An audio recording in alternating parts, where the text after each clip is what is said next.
Artistii Caalaa Bultumee galgala kana magaalaa Finfinnee labutti ni rukutame jedhamuudhaan suuraalee inni dhiiga ofirraa qabu miidiyaa gubbaarra naanneeffamaatti jira. Namoonni baay'ee yaada garaagaraa kaasaatiin jiru. Artistii Caalaa Bultumee qabsoo Oromoo keessatti keessattuu qabsoo qeerroom bara Oromoo Pirootestii san keessatti qabsoo fincila maastar pilaanii finiinsuudhaan gooticha bara xiiqii jedhamuudhaan leellifamaa ture. Artistiin kun barootas dhiyoo kana keessa namoonni ilaalcha garaagaraa fi yaada garaagaraa isaaf qabu.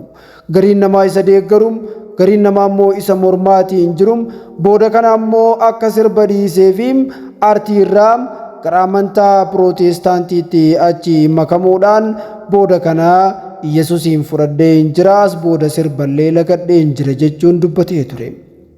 Artistii Caalaa Bultumeedhaa garuu guyyaa har'aan tanaa wanti isa mudatee sooshaal miidiyaa gubbaa deemaa jirum namoonni dhugaadhas jechaa jirum haga ammaatti eessatti akka rukutame maaliif akka rukutame eenyuun akka rukutamee fi qaamni isa rukute eenyu akka ta'e namni addaan baasee hin jiru.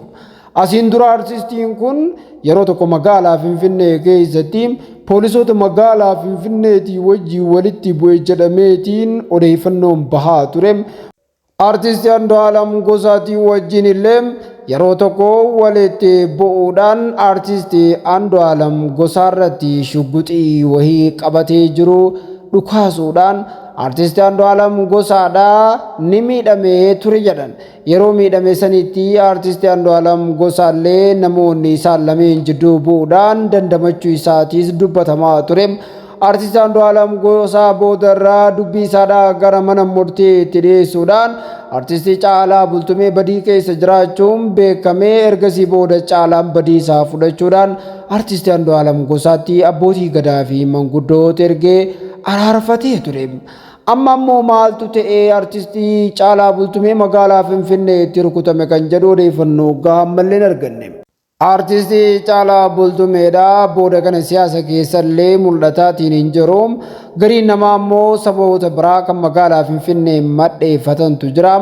Isaantu tarkaanfii isarra fudhate jechuudhaan magaalaa Finfinnee keessatti yeruma tokkollee namni keenya rukutamuu malee isaa rukutuun arginu maaliif wanti kun uumama jedhee namoonni dubbatan ni jiru.